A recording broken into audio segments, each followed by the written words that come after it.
ETF를 알아보는 시간 ETF 줌입니다. 오늘은 우리나라에도 처음으로 외국인 수급을 추종하는 ETF 상품이 나왔다고 하는데요. 자세한 내용 김영롱 우리자산운용 팀장님을 모시고 함께 말씀 나눠보도록 하겠습니다. 팀장님 안녕하세요. 네, 안녕하세요. 반갑습니다.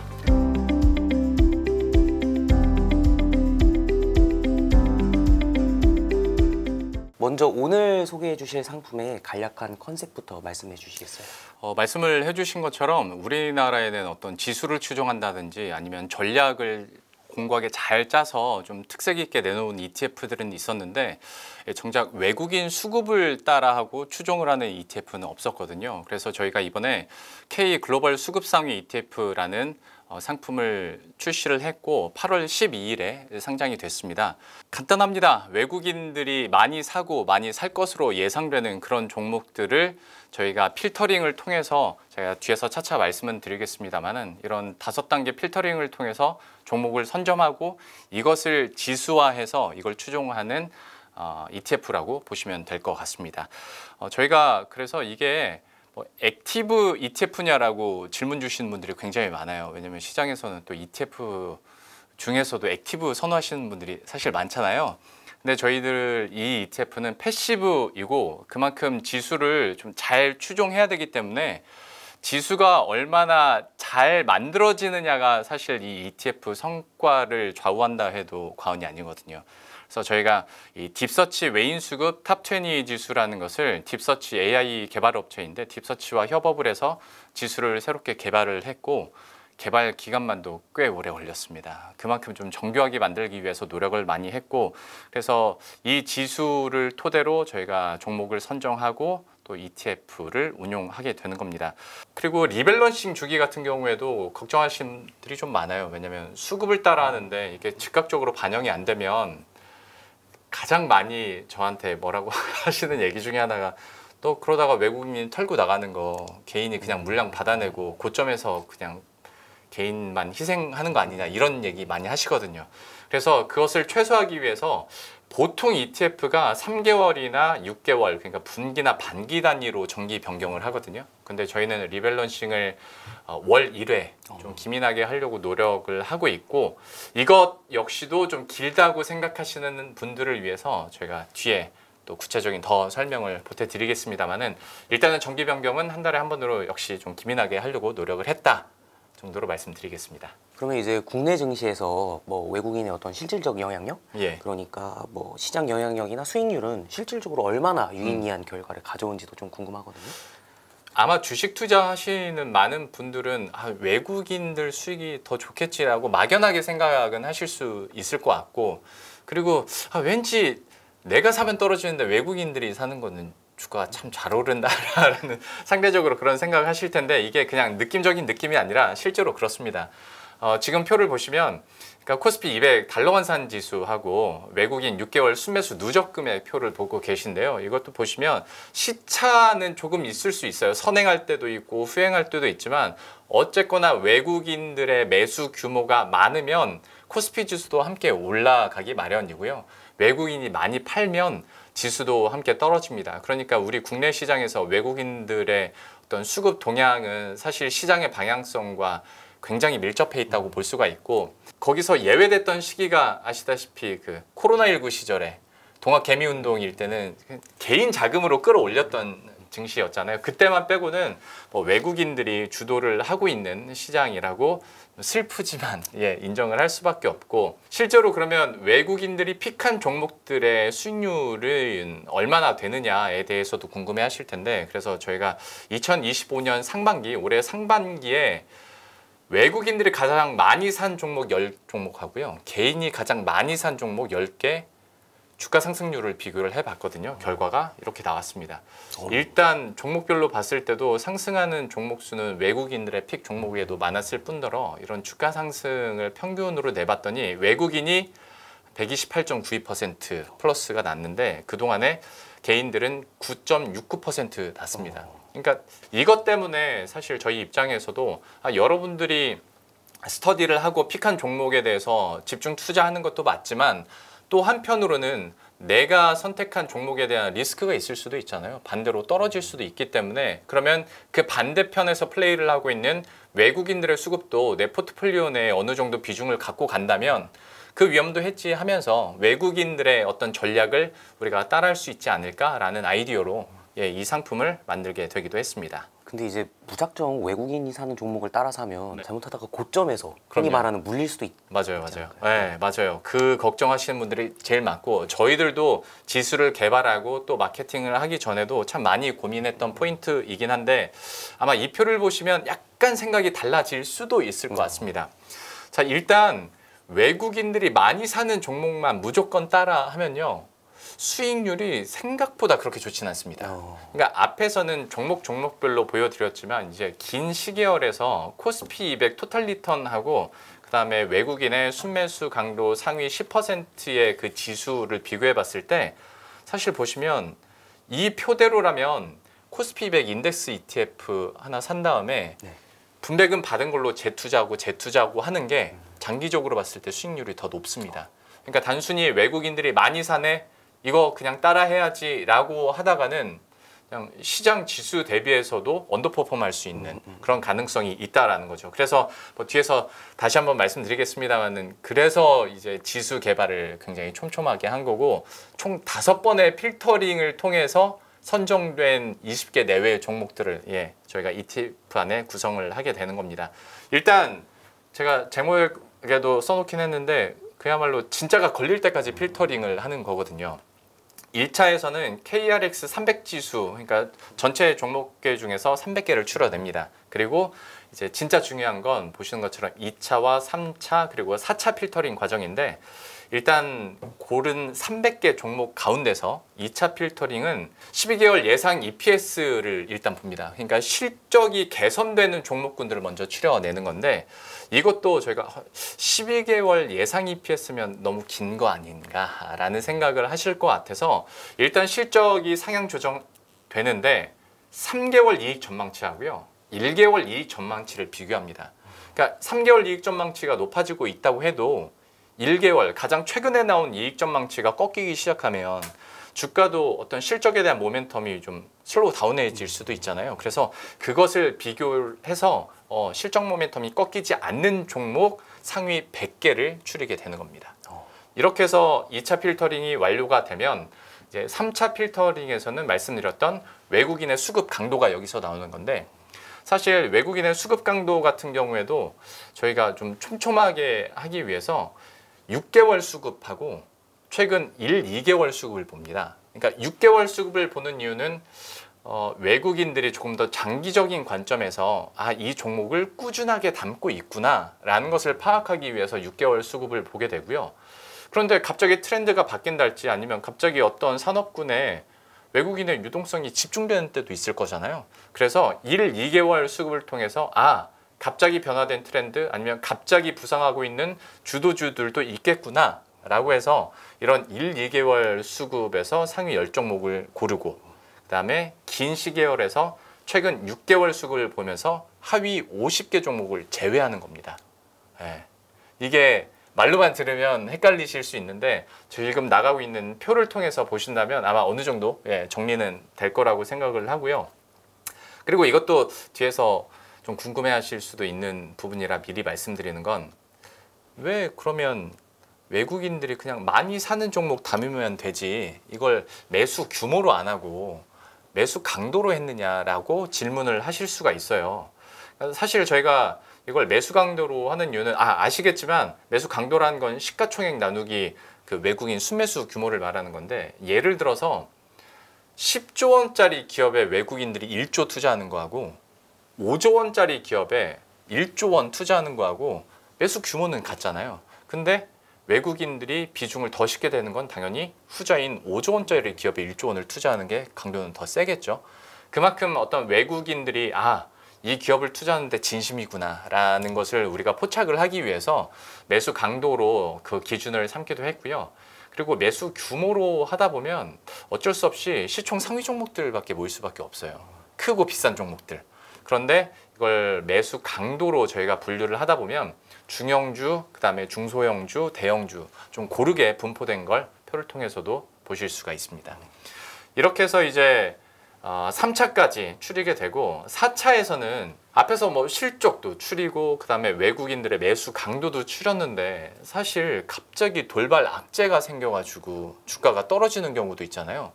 예를 들어서 이 종목 정말 좋다고 해서 나는 샀는데 자고 일어났더니 외국계 투자은행에서 매도 리포트 나와 있으면 급락하잖아요.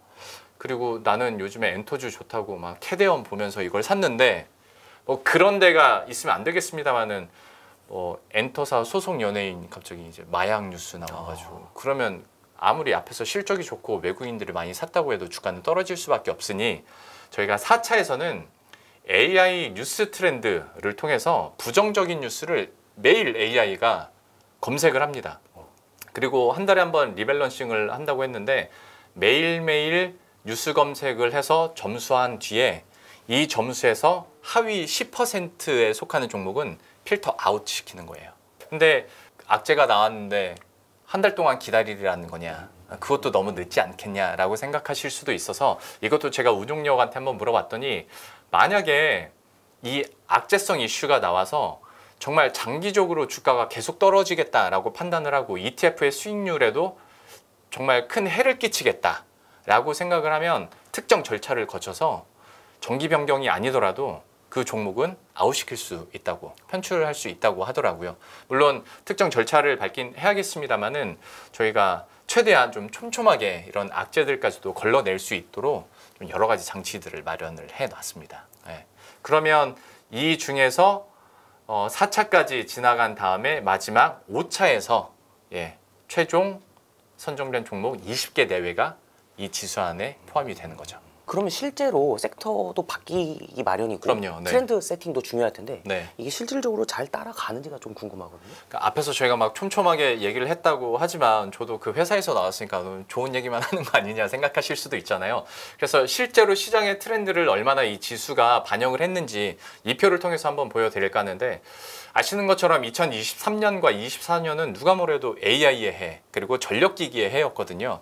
그러면 이때 이 지수 안에도 AI나 전력기기 관련한 종목들이 많이 편입이 됐느냐? 실제로 2024년 초부터 전력기기와 어떤 AI 반도체 종목들의 편입 횟수가 늘어나기 시작하고요. 그래서 실제로 이 지수 안에 전력기기와 반도체 전체 비중이 40% 가까이 올라갑니다. 그러니까 이게 주가가 많이 올라서 비중이 높아진 것도 있겠습니다만은 이 지수가 계속 편입을 시키는 거죠. AI 관련된 종목들 그리고 전력기기 관련된 종목들 하다 보니 지수 안에서 비중이 높아졌던 거고 그러다가 2024년 하반기가 되면서 비중이 점점 줄어들어요. 그때 생각해 보시면 작년 하반기 같은 경우에도 그리고 여름쯤에도 AI 관련돼서 약간의 의심이 있었던 그래서 주가가 횡보했던 시즌이 있었거든요. 그러다 보니 이 지수 안에서도 실제로 그 비중 조절이 되는 거고 그러면 이렇게 줄어진 비중이 어디로 갔느냐 이거는 더 잘 기억나실 겁니다. 작년 하반기 올해 조방원의 시대였잖아요. 그래서 올해 들어서는 조선과 방산 쪽으로 편입 횟수가 점점 늘어납니다. 실제로 이 지수 안에서 2024년 한 2분기 초부터 현대로템, LIG 넥스원, 하나에어로스페이스, 한국항공우주, 삼성중공업 이런 종목들의 편입 횟수가 늘어나고 자연히 이 지수 안에서 관련 산업군의 비중이 높아지는 것을 볼 수가 있고요. 조선과 방산 쪽으로 역시 한 30에서 40%까지 비중이 늘어났는데 이것도 사실 특이할 만한 게 어떤 액티브 ETF에서는 한 섹터나 한 종목군이 비중이 막 40%까지 가는 거 쉽지 않거든요. 한 20% 넘어가면 의례적으로 어떤 리스크 해지를 하기 위해서 뺍니다. 더 오를 것 같아도 위험하니까 고점에서 다시 무너질 수도 있으니까. 하지만 저희들은 말씀드린 것처럼 이 패시브 ETF이기 때문에 이 촘촘한 지수 방법론에 걸리면 편입이 되는 거예요. 그리고 그 조건에 안 맞는다? 그러면 그 다음 리밸런싱 때 편출이 되는 거고. 그래서 패시브긴 합니다만은 지수 자체가 굉장히 좀 액티브하게 돌아간다라고 봐주시면 될 것 같습니다. 패시브인데 약간 액티브하게 돌아간다 이 맞아요. 말씀이 사실 울림이 있긴 한데 근데 그러면 이외에도 좀 포트에 담겨 있는 어떤 종목들에 대한 외국인의 뭐 전략 네. 이런 것도 좀 설명해 주시면 좋을 것 같거든요. 그러면 여기서부터는 사실 이 지수나 혹은 이 ETF의 장점도 말씀을 드리겠지만 어떤 투자 시 유의사항도 함께 좀 말씀을 드릴 수가 있을 것 같아요. 첫 번째 종목으로 APR을 보시면 뭐 올해 들어서도 APR의 주가 상승이나 시장의 관심도는 어마어마했지 않습니까? 그런데 보시면 지난해 말에는 오히려 이 지수 안에 APR이 없었어요. 그러다가 어떤 실적에 대한 모멘텀들이 계속 늘어나고 그리고 외국인들의 수급 강도가 이렇게 강해지다 보니까 올해 들어서 편입이 된 종목 중에 하나고요. 저희가 규정상 어떤 종목에 대한 주가 차트를 보여드릴 수가 없어서 PER로 준비를 하긴 했는데 이 PER 흐름과 주가 흐름 비슷하게 간다고 보시면 될 것 같습니다.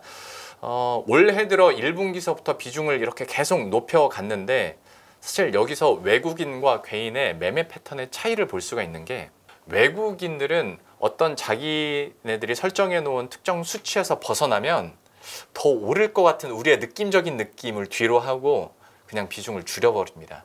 그러니까 APR도 사실 실적에 대해서 우리가 기대감이 너무 높다 보니까 갸우뚱했던 시점이 있거든요. 그래도 개인들은 계속 들고 갔다면 외국인들은 여기서 수급 강도가 빠졌는지 실적 모멘텀이 빠졌는지 이건 모르죠. 지수가 총점을 계산을 해서 하는 거니까. 그래도 보시는 것처럼 2025년 6월 들어서 서서히 비중을 줄이기 시작해요. 그리고 실제로 주가도 여기서 약간 슬로우다운 해지기 시작하는 거죠. 다른 종목 하나 더 보여드리면 LIG 넥스원인데요. 여기서 뭐 우리가 편입을 했더니 주가가 많이 올랐습니다. 이런 말씀 드리려는 게 아니라 시차에 대한 어느 정도 빈 공백이라고 해야 될까요? 그거는 있을 수가 있어요. 그러니까 어떤 말이냐면 LIG 넥스원에 대한 실적 개선 기대감들 그리고 매수 강도가 늘어나다 보니까 이 지수 안에서도 2024년 말에 들어서 종목을 편입하고 비중을 늘리기 시작했습니다. 다행히 이때 주가도 어느 정도 강세를 기록하긴 했었는데 오히려 LIG 넥스원에 대한 외부 기대감들은 크게 꺾이지 않았는데 오히려 2025년 3월에 편출을 시키는 모습이었거든요. 왜 그런지 갸우뚱은 할 수 있는데 이때 뭐 실적 모멘텀이 좀 꺾이거나 훼손될 수도 있었겠죠. 그러면 이 말인즉슨 저희가 2025년 2월에 5% 담고 있었는데 이후에 주가가 빠지면 여기서 ETF 수익률을 약간 갉아먹을 수도 있다라는 거예요.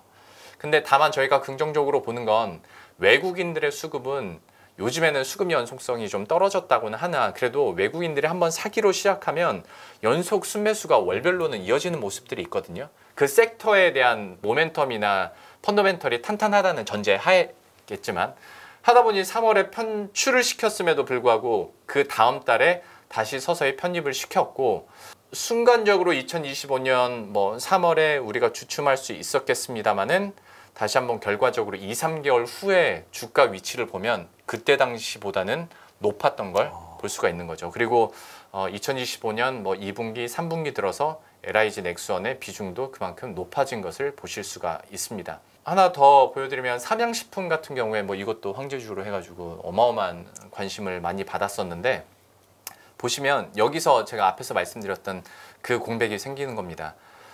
2024년 11월과 12월에는 이 지수 안에 삼양식품이 아예 없었어요. 근데 주가가 팍 튀었죠. 그러면 이 상승분을 이 지수에서는 먹을 수가 없는 거예요. 그러니까 세상에 모든 상승 종목을 다 담아내고 따라가는 그런 ETF는 없을 거잖아요. 여기도 당연히 그런 주의사항들은 있습니다. 다만 또 이 지수 안에서 만들어 놓은 기준 안에 그러니까 실적 모멘텀이 다시 살아나고 외국인들의 매수 강도가 높아지는 걸 봤더니 2025년 1월에 삼양식품을 다시 편입하기 시작하고요. 이후로 7.68% 그리고 지수 내 9%까지 비중을 높여가면서 주가의 상승분을 같이 받아 먹는 모습이었거든요. 그러니까 이것도 역시 어떤 시차의 공백이 있을 수 있겠지만 역시 뭐 2, 3, 4개월 후에 봤을 때는 그래도 잘 따라가고 주가의 상승분을 어느 정도 ETF의 수익률로 기여를 하더라 라는 것들을 우리가 볼 수가 있었습니다. 마지막으로 하나만 더 효성중공업이에요. 사실 조선주에 대해서도 워낙 관심이 컸으니까 효성중공업에 대한 기대감들은 시장에서 꺼지진 않았었거든요. 근데 이것도 기가 막히게 그 지수 방법론 안에 안 들었더니 2025년 2월과 3월, 4월에는 오히려 편출이 되는 모습이었어요. 그러니까 이것도 그냥 액티브고 개인 운용력이 만약에 지수를 편출입했다면 쉽지 않은 결정이었을 겁니다. 여기서 조선주 그것도 효성중공업을 뺀다고 하는데 안 걸렸던 거예요. 근데 실제로 주가가 기가 막히게 이 기간 동안에 약간 슬로우해지거든요. 그러다가 주가가 다시 급격하게 상승하는 2025년 5월부터 그게 포착이 돼서 저희들도 2025년 6월에 다시 편입시키기 시작하고 그 이후에 있었던 상승분을 ETF 수익률에 반영시키기 시작한 거죠. 그러니까 물론 공백도 있고 시차도 있겠지만 외국인들의 매매 패턴을 봤을 때 한 2, 3개월 후에는 높은 곳에 가 있더라. 그리고 그 종목들은 편입이 돼 있더라. 라는 것으로 파악해 주시면 좋을 것 같습니다. 그러면 이제 지금까지 이렇게 말씀 주신 이런 전략을 바탕으로 지금 현재 포트폴리오 구성은 어떻게? 예, 저희가 ETF 상장 이후에 두 번째 리밸런싱을 지난 9월 8일에 단행을 했고요. 지금 두 번째 리밸런싱된 포트를 보실 수가 있습니다. 지금 이 표는 저희 우리자산운용 홈페이지 안에 K글로벌 수급상위 ETF 페이지 내에 있는 걸 그대로 제가 캡처를 해온 거거든요. 보시면 여기에 지수 안에 담겨져 있는 상위 10개 종목 이렇게 보실 수가 있고 우측 상단에 전체 다운로드라고 있잖아요. 이거 클릭하시면 여기 안에 들어있는 20개 내외의 모든 종목과 비중들을 다 다운받아서 보실 수가 있어요. 보시는 것처럼 지금 한화엔진, 두산, 파라다이스, 그다음에 원익 EPS, LG 디스플레이 이렇게 종목들이 담겨 있는데 지난 8월과 9월의 어떤 포트 비중의 가장 큰 변화를 차이점을 말씀을 드리자면 일단 여행주 그리고 컨텐츠 관련된 주들이 좀 비중이 높아졌고요. 그리고 무엇보다 반도체 관련주들이 많이 편입됐습니다. 그러니까 지난달 같은 경우에는 조선 방산의 비중도 꽤 높았었고 그리고 풍산의 비중도 높았었는데 이번 달 들어서는 오히려 반도체 그리고 이런 엔터나 여행주 그다음에 지금 금반지 장세라고 하잖아요. 금융 그다음에 지주사들 여기서 좀 들어가면서 제가 봐도 시장 트렌드 잘 따라가는구나 싶기도 했었고 이 종목들이 담겨 있다라고 보시면 될 것 같습니다. 그리고 또 한 가지 말씀드린 건 꼭 저희 ETF를 매수하지 않다고 하더라도 이렇게 실적 모멘텀하고 외국인의 매수 강도를 종합해서 재가공한 자료는 일단 우리나라에는 없거든요. 그러니까 그냥 가끔씩 생각나시면 한 달에 한 번 리밸런싱 된 이유든 아니면 그냥 생각나실 때마다 우리자산운용 홈페이지 오셔서 이 표 한번 참고하시면 여러분들이 꼭 ETF 투자가 아니라 이 안에 들어있는 개별 종목 투자하실 때도 어느 정도 하나의 지표이자 자료로 참고 자료로 사용하실 수 있을 것 같아서 제가 굳이 캡처를 해온 거거든요. 들어오셔서 많이 다운 받아 가시기 바랍니다. 투자자들이 꼭 ETF 상품을 구매하지 않더라도 포트폴리오에 이런 종목들이 있구나 이렇게 참고할 수 있는 좀 도움이 될 만한 유익한 시간이었지 않나 싶습니다. 오늘 우리자산운용의 김영롱 팀장님 모시고 좋은 얘기 나눴는데요. 오늘 좋은 말씀 감사합니다. 네, 고맙습니다.